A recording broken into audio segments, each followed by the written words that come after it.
What's going on? Welcome back to the Fight Club, brought to you by Totally Blitz. We have been taking quite some time off, no UFC or boxing to talk about for a good 2, 3 weeks, but we are finally back. UFC Fight Night Ankalaev versus Johnny Walker the second time. And first card of the year, Apex card. Why not? I'm Paul, pick 'em, win 'em, and I'm joined with. You already know, man. It's your boy Kev. Dun, dun, dun, dun. Water boy's your boy. And I'm not gonna lie to you, Paul. You never know how big a UFC, like how much your UFC fandom grows throughout the year until you go 3 weeks without it. Cause like I was itching, like I'm literally itching right now. But like, and I had to pretend like everything was okay because football was doing so good. Basketball's not looking too bad right now. Like there's a lot going on in sports, but I was like, nah, bro, it's some bullshit. I need me an MMA fight ASAP. I'm watching the one championship fights every Friday to make up for it. It's not enough. I need more. Yeah, that was like me with boxing. Like, well, even boxing is kind of taking their like they knew the Rio was ending, so they didn't really put too many cards together. At least like worthwhile cards. So like it made Saturdays. I'm not the biggest college football person, but like it made Saturdays kind of tough because like yeah, college football is still popping, but like the Hurricanes stunk, so like I didn't really give a fuck. So I'm happy to at least finally be back. I know Saturday evening what my plans are when I get off of work. Like there's no question on what I'm gonna be doing. Like I'm back in the groove. You know what I'm saying? No, I feel that on a spiritual level. I'm a big, you know me, big Gators over here. But but Them boys got toasted they too. they ain't make it to no bowl game, so I'm just sitting here looking like, I mean, it's cool. Yeah. Michigan beat Alabama. Cool. Michigan beats Washington. Cool. I guess It felt good though to know the FSU didn't make the dance. every time, but like we gotta pretend like man, that's fucked up, bro. Now the Gators fans I was seeing was saying rest in piss fake ass Florida State. Like they was talking wow. And then when Georgia beat them 63-3, the biggest difference in a bowl game in history, they was definitely loud about. Hey, y'all wanted to go to the dance? Y'all wanted to come to the dance? Crazy, but hey, that's the life, man. But let's talk MMA, man. What's going on? This card is about to be crazy. First card of the year. First card of the year, the one thing we said it a couple times, the closer and closer the year ended, but like any person I talk to that doesn't watch MMA, I'm always like, last card of the year and first card of the year. Gotta watch him. Dana White knows how to end the year on a bang, so the next 3 weeks you're itching and talking about it, and he knows how to start the year on a bang. So then whenever it does come back, it's like holy shit, like we're back, like we're gonna be buzzing for a little bit, and like all the announcements of all the fights he has prepared and the pay-per-views to start this year off, like he he's one of the best people. I like because I kind of look at him as like a GM slash owner because he kind of does both for the roles. I kind of Oh, he's one of the best because he knows how to like if this was football, like oh my team not playing for the next 3 weeks, I'm gonna make sure y'all talk about us for the next 3 weeks, and then as we get closer to our actual game playing, I'm gonna drop some news. So like here's some like just to get shit trending again, uh, towards like y'all looking back my way. So yeah, like I can't wait for this card. We get the Ankalaev Johnny Walker rematch after the no contest and wasn't it Abu Dhabi? Yeah, in Abu Dhabi. mhm. And then Dana White kind of sprinkled in some like great prospects, some like Joshua Van, Vareed Basharat, Marcus McGahee, fucking Waldo Cortez Acosta.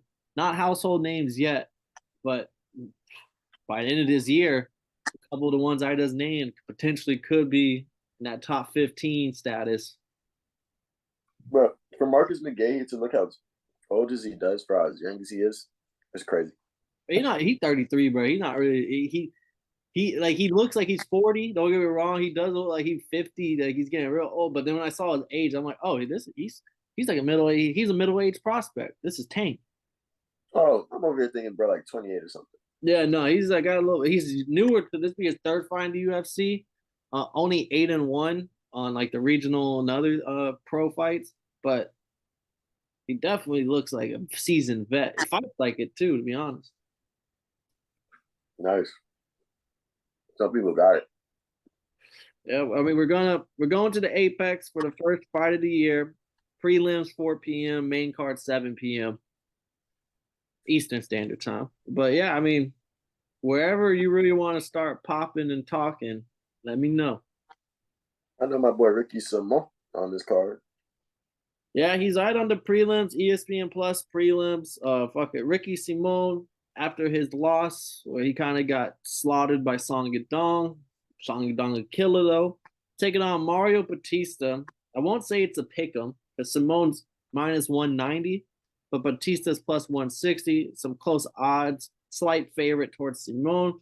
But Mario Batista, since joining the UFC back in 2019, he is 7-2 in the UFC. His only losses are to Trevon Jones by a knockout. Trevon Jones had some heavy hands, and then Corey Sandhagen, who submitted him in his debut. So I mean, 7-2. Those are your two losses. You have a good. You just come off your win over Damone Blackshear, and this was the week after Damone Blackshear got the twister. He filled in for the next fight night, and then people were all hyping up Blackshear, and then Batista took care of business in that fight. So I was actually kind of shocked to see Batista be a plus 160 underdog, given everything that I just broke down. But he is taking on Ricky Simon, coming off a loss. Maybe some people are kind of out on him, even though I mean, 2022, 2021, that boy was on a run. Yeah. I mean, I think Song Yadong is really just like that for real. So I can never get mad at Ricky Simon for losing that fight. But he was hot. He was very fucking hot all 2020 until he lost that fight. Upsetting Jack Shore at UFC London, like that wasn't like it was a big deal for him. And then kind of 2023 had that one fight against Song Yadong, so like it didn't help that your one and only time to show up in 2023, you took an L, and it was a pretty big L. Um, so I mean he's still the favorite, minus 190. Does the fighting styles, Simone's the wrestler. Batista, he got the BJJ out of his like 7 wins in the UFC. I think 5 is by submission. He has decent hands, not, but he definitely his bread and butter is the BJJ. So we do got the volume striker with the BJJ and Batista, and then we got the all around wrestling base of Ricky Simone. Are you rocking with the Ricky train still? Are you a little worried? Are you a little worried 2024? You think he left a little bit of himself in the cage with Song? Stop it. Don't get me wrong. I think Song Yadong's nickname should be the Grim Reaper. He's a killer for real. He's scary. But come on now. This Ricky Simon. My God. Remember we used to call him Ricky Simon? Yeah. You know you nice when you make people learn your last name. So I'm rocking with my dog. I'm a big fan. He always comes with great energy to the fight. So hopefully he just does what he just can stick to his game plan and come back after that elf to him Song Yadong. I'm kind of worried because I think Ricky should win. Batista might get a little overconfident with his BJJ, and then a lot of times they're okay with being put on their back, thinking they can pull guard and get a submission or something. And I think if that's the case, Ricky's just gonna hold him there. Like he's gonna show why why he's so good at wrestling, and he can submit you if he's on top. But I'm gonna go with the underdog to start the year with Mario Batista. I think he showcased. No one was talking about him last year, even though he was on like a 4 or 5 fight win streak. He was an underdog to Damone Blackshear after Damone Blackshear was like fighting in the card before, like a week prior, and he fills in last minute. And for some reason, a lot of people were still rocking with him. Probably because I feel like you picked Mario Batista in that fight too. I did it. I gave it the Blackshear because of the twister. I think that's what happened. You pull a twister off in the UFC, and motherfuckers think like you're going to the moon. It's like that. And I think this is gonna be the year Batista. No one's really talking his name. Like I said, he has 2 losses, one in 2021 and one in 2019. Hasn't lost since. Only gotten better. Slight underdog. I'm gonna ride the dog on this one. Are these guys ranked? I believe Ricky Simone is still ranked. It's a new year. Let me see the actual bantamweight rankings to double check while we're on this Bro, fight. bro, bro, it's fucking freezing in my house right now. And if I put my fucking heat up any higher, it's gonna get too fucking hot. How does that work? You're cold. You just got that. You're cold blooded. You know what I'm saying? I'm a cold motherfucker. So Ricky Simone is 13th in the division. Batista's right outside of it. So yeah, this is a fight. I think Batista, he knows what's on the line. I win this. There's, I ended the year feeling like it was my year, and I can start this year cracking into the top 15. I think he's hungry for it. No, it's gonna be a great fight. I'm actually looking forward to this one. Shout out to a couple of the vets on the card before we move forward. Um, our boy Andre Orlovsky, 34-22, plus 500 underdog. And then shout out to that boy Jim Miller, who is the favorite in his fight, minus 150, going up against somebody he probably should be able to beat, but he is old, so you never know. But they're definitely giving him a fight that he can win. And the possibility of UFC 300 Jim Miller is still on the line if he gets this dub, Kev. How you feel about that? I mean, if he gets this dub, you gotta give him UFC 300 because didn't he fight at 100 and 200? Yeah. They gotta give him UFC 300, and they want to. It looks like they want to give it to him. So as long as he comes through and handles business, that'd Yeah. be nice. And then get to see him break some type of historic history shit. He should probably retire at UFC 300 like a gangster. Oh, 100%. I mean, he's 4-1 in his last five. I like Which is crazy. yeah, he's putting on a case to be like, hey, put me on this card. And then they're going up against someone who's 2-3. His two wins are against guys that aren't the best fighters. So it's like, yeah, we knew that's like so they're basically feeding him someone they think they should win. Yeah, I'm looking forward. It is a I'm pick 'em though. It is still super close in the odds. really, I love to see it. I want to see Jim Miller kind of kill. I'd put some money on Jim Miller if I was a betting man. Then our next fight, this is the co-main event, Kev. Manel Kape minus 280 taking on Mateus Nicolau, the battle of the flyweights. Last time we saw Nicolau, he was in a pickle against Brandon Royval, in which Royval knocked him out in the first round towards the middle of last year. Manuel, Last time Manel Kape was when this motherfucker called out Kaikara France and the entire CKB. This motherfucker wanted to fight the whole motherfucking New Zealand. 4-fight win streak. His one loss and his last loss was in 2021, split decision to Mateus Nicolau. So this will be the rematch. Oh, he wants that back. He wants that back bad. Yep. And the only other loss he has in the UFC is to Pantoja. He is a top. These are both top 10. Let me double check their exact rankings. I know. Yeah, Cape is 6. Nicolau is 5. This is a battle of the number 6, number 5 at flyweight. Kind of. These are just what you got to do whenever you're right outside that top 3. Kind of got to keep fighting each other until you are allowed to fight a Royval, a Moreno, or it used to be Figgy back in the day when he had the belt. But yeah, like winner of this gets right there. It definitely was a masterclass that I feel like Cape put on in his last fight against the young dude. But what is Cape's specialties? What is his skill set? These things are that's what I thought. His striking was legendary. He knocking shit out, but his hands are so heavy too. He's got power. Like his hands, you feel them. And then Nicolau, on the other hand, he's like a Muay Thai BJJ fighter. He's mostly just a standing Muay Thai. Got a little bit of ground game, can scramble with you. But like he also throws wild shots where like a spinning back elbow, fucking he'll throw something that's gonna be damage. So that's what makes this fight kind of fun. Is like you got two guys that kind of like to throw caution to the wind, and it's old school, just duke them out type of mentality. Yeah, I gotta take my dog.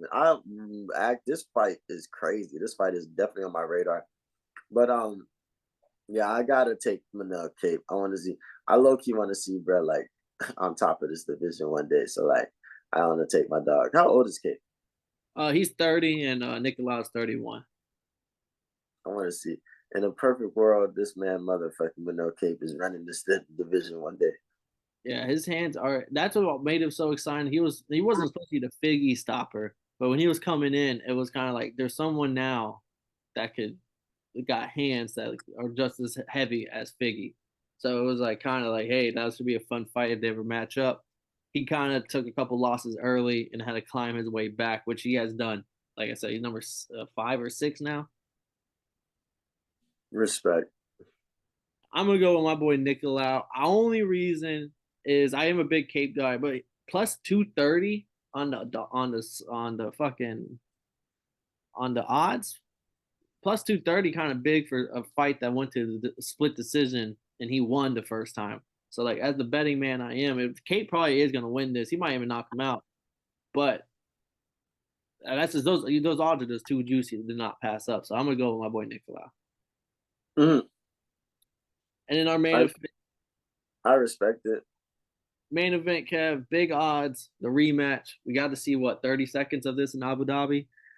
Megamed Ankalaev, Johnny Walker, Ankalaev minus 550, Johnny Walker plus 385. This fight at Abu Dhabi was so crazy because when Johnny Walker was like, "No, I want to fucking fight," and I was like, "God damn!" And then He's a big guy. Ankalaev just didn't know how. That's a big guy you got to stop. Nah, for real. I mean, yeah, that's not easy. Both of them are, but Johnny Walker's huge. It was mayhem in the ring in the octagon for a second, but Ankalaev is a dog when he's not fighting. When he's not fighting when he's not fighting Jan, he's a dog. That's what I saw in the beginning of this 30 seconds. Like I would definitely expect if Ankalaev comes in with the same mindset, I definitely would expect bro to kind of like run through Johnny Walker. I'm not gonna lie to you. You know I'm a Johnny Walker fan. Yeah, no, like a hot knife to some butter. Huge Johnny Walker fan. There ain't no way he being able to deal with that motherfucker, Ankalaev. He's mad, and now I feel like he has a chip on his shoulder. You don't want chips on the motherfucker like that shoulder.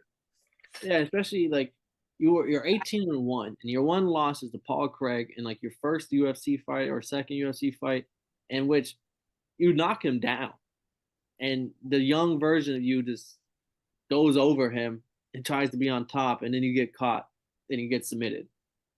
Yeah, Jamal And, Hill did the same thing. and that's your only loss. And I feel like after a while you can accept that. But then also you get a no contest now on the record. Now you're 18-1 because the person that you hit didn't know where they was at for a second. So I feel like and he that Russian blood in him, right? Like that shit. I just think he's fucking boiling over right now, and he's gonna come in. I don't even think this goes to judges. I think there's gonna be a TKO stoppage. Uh, Ankalaev gets him out of there just because he's gonna come and prove that like yo this one shouldn't even be on my record. I should be 20-1. I should have 2 wins over this guy. Nah, literally. So yeah, I'm expecting him not to. Yeah, I'm expecting him to run through Johnny Walker. I'm not gonna lie to you. I'm definitely. I wouldn't be surprised if it doesn't make it to the judges, especially a 5 round fight. Nah.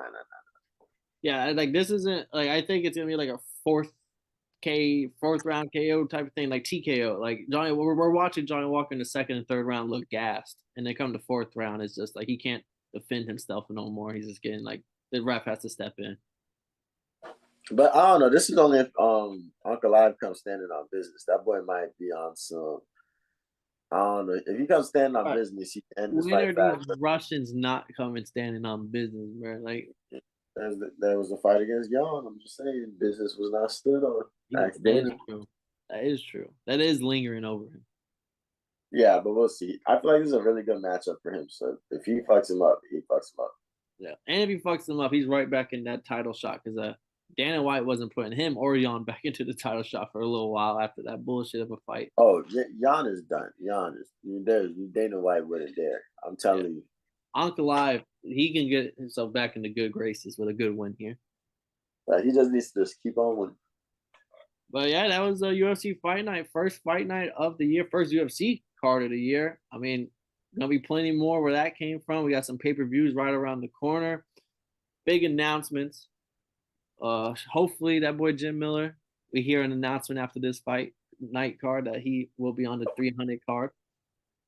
Nice. I'm Paul Pickle. That's And Kev. I'm Kev Waterboy Savoy, and I need to go turn my motherfucking heat up. And we appreciate y'all for watching. Again, go down, like and subscribe, comment your picks and bets for this weekend. In case y'all didn't know, now y'all know, motherfuckers.